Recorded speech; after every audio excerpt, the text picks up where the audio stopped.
Mrs. Green Apple Ensemble, we are beginning our track by track listen through to every single song. Yes, we are getting through their career at quite a rate, actually. Do you know what? It's weird. We started this journey months ago, and yet it feels kind of recent.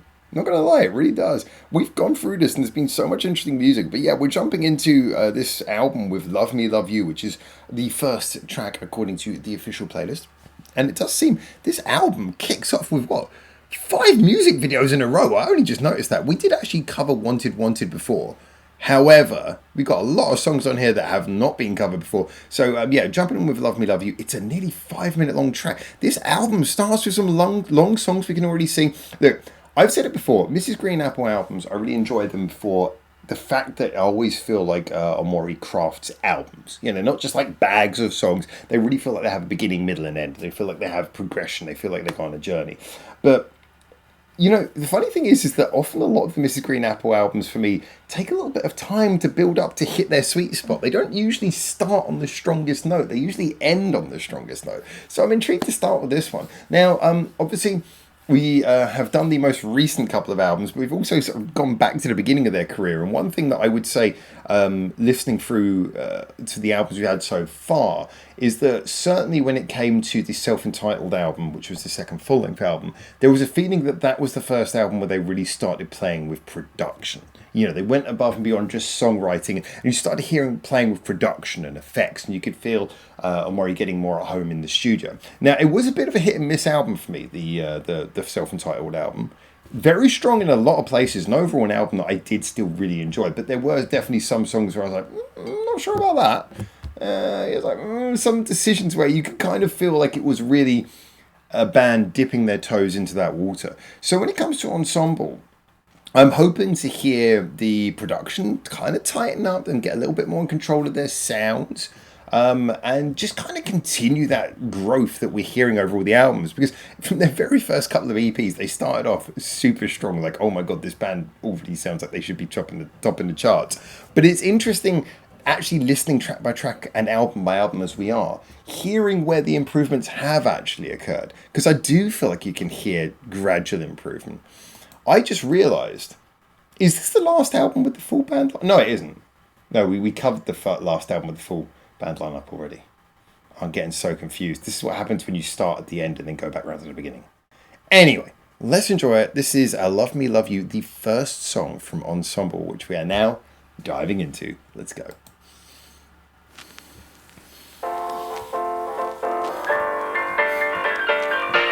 Loving that ragtime piano.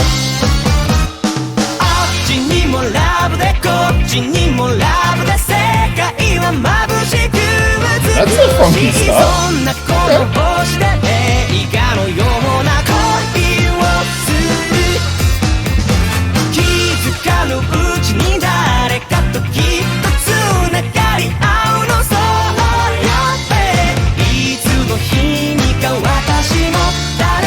It's a very nice, gentle kind of intro.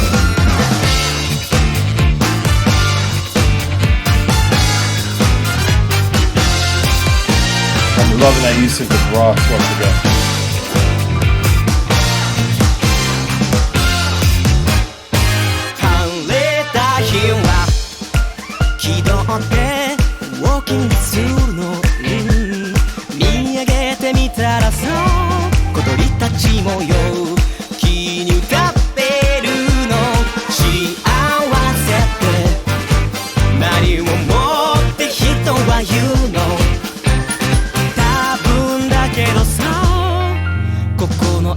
I'm loving how you still hear those beautiful little bits of musicianship. These little bits that pop in and out of their songs.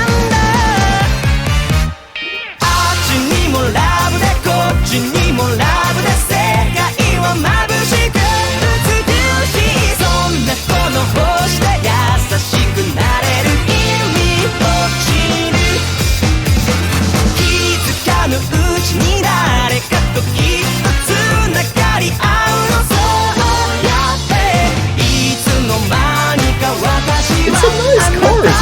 It's got this gentle, very nice, relaxed kind of way of easing the album. I'm used to a lot of their albums starting with like big rock songs and stuff. This nice. This is just chill.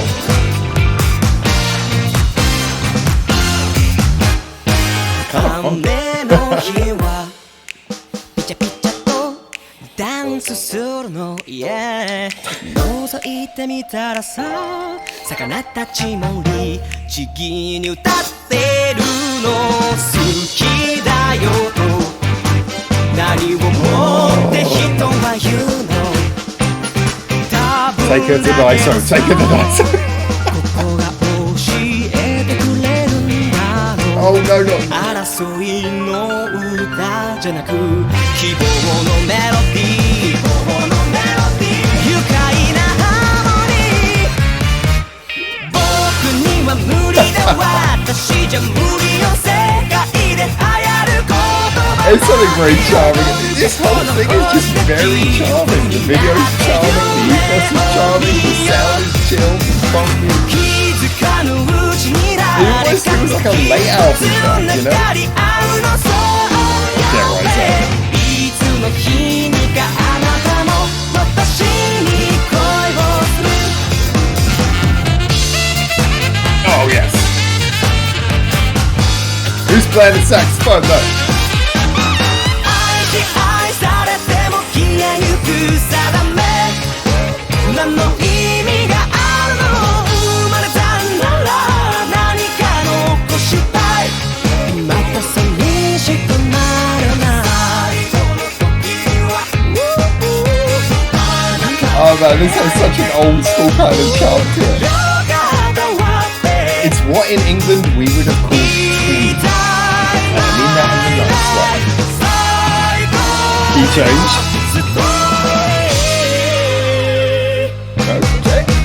何か探してるみたいだけど愛の答えでしょ。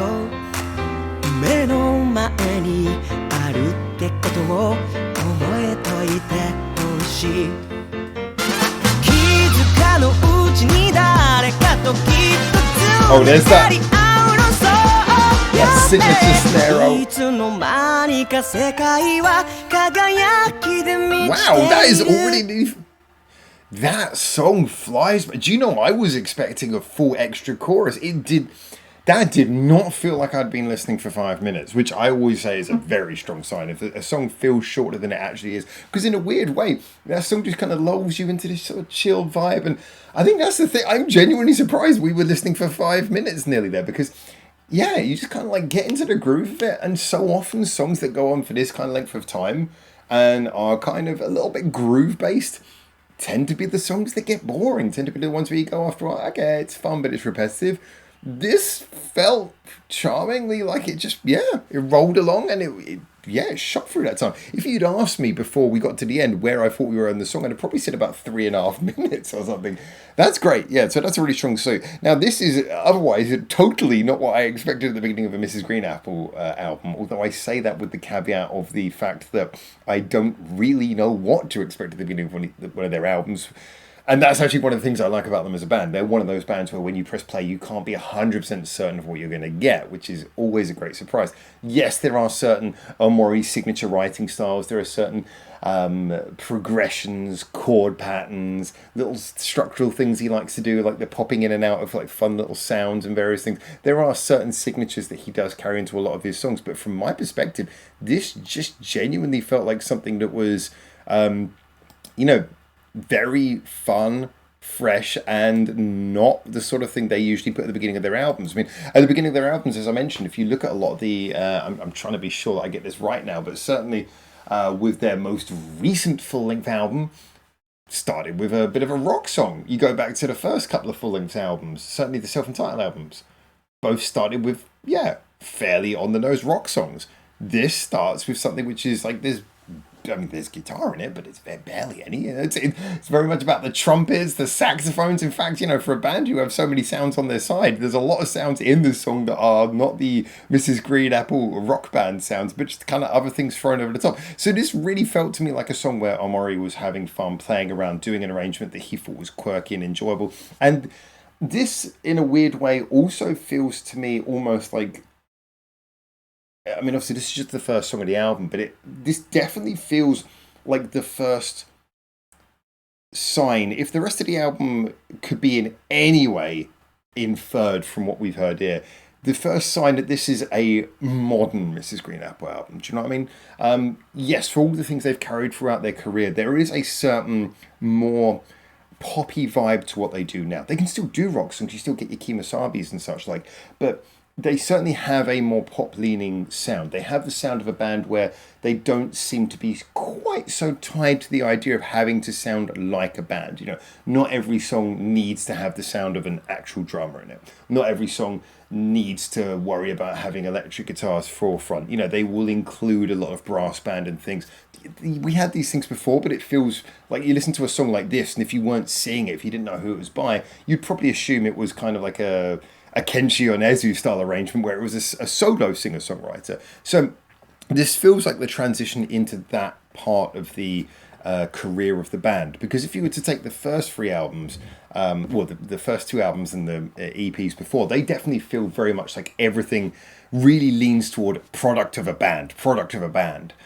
Whereas this song, this starts this album off with, hey, this is kind of a pop record. Now, of course, we've got a lot of tracks to go, and I am under no illusion at all that we're not going to get a range. I am very much expecting a big range of songs as we always get. But it's interesting that they put this front and center, that they started the album in this kind of manner. And I have nothing against that, but it's interesting for what it kind of implies about the way that they wanted to be seen. In the same way that when they did switch over to being a three-piece, as I say, they started that album. Was it Antenna? Oh, I always get them confused. It was Antenna, I think, is the most recent one. They both start with an A, which makes it really confusing. But that album started with a rock riff comes in. It was almost like, okay, now we're a three piece. We have to assure you we're still a band by starting with a rock riff and starting with a song that sounds like a rock song. Whereas this one is like, well, now we've become comfortable with being a band. Let's show that we can do a little bit more. So there's this interesting kind of dichotomy at play with why you would start an album like this. But anyway, I must say, taking that all aside, because this is just interesting things that I'm kind of surmising and slightly inferring as we begin this journey into this album, I must say that I found this to be a really enjoyable song. As mentioned, fun, it just kind of flows by. It's got a nice little bop to it. You do get all those quintessential Mrs. Green Apple bits of musicianship coming through in interesting ways. The little runs of piano, the little piano fills. I noticed there were some cool little bounces on the bass guitar where we had some walking around there. The drum line is ever creative. We had the signature little drum roll in there. Amori's kind of doing his thing, but Amori's always doing his thing in every Mrs. Green Apple song. I mean, a lot of what his thing is the extra layers of production arrangement that we're hearing above and beyond what he's actually performing himself in any of these songs. The video was charming, very straight down the line, kind of like party video. People dance, a couple of people fall in love, la la. It's very straight down the line, and in a way for a song that on paper you would say feels like it's pretty of a familiar type. I do feel like the song and video still nonetheless managed to deliver something of a how to put this, a very charming delivery. I used the word twee earlier, which I didn't know until a few years ago is not a word that's widely understood from people who didn't grow up in the UK, but twee is like a way of saying something that's kind of there's no good translation for the word twee, but something that's kind of got a bit of an old-fashioned, predictable, we know how it goes kind of vibe. You know, it feels like that, and yet at the same time it derives a charm from its kind of old school, old-fashioned appeal. It derives a charm from its predictability, a sort of a warmth, a pleasantness from it that makes it kind of charming. You know, you're kind of like rolling your eyes going, oh yeah, oh, she broke her glasses. Oh, suddenly they both become perfect dancers at the end. Oh, we got people dressed up in suits. Oh, suddenly everyone in the crowd's dancing together. But at the same time, you're like, it's nice though, isn't it? It's nice. It's charming. So, for me, this was a unexpected, surprising, and charmingly twee beginning to the album. That's the word I'm going to put. I can see. Maybe I'll put that name in the title if I can remember. But next song up is Party, and we're going to see how this album evolves. I'm really interested to see how it evolves. I'm going to say I'm not judging it yet, but I'm just always find the opening tracks on albums that are by writers who really do arrange their albums as albums. I find those tracks to be super interesting, as I do with the last tracks. But anyway, there you go. Those are my thoughts. As always, get in the comments. Tell me what you think, and until I hopefully see you very soon for the next one of these. For now, ciao, ciao.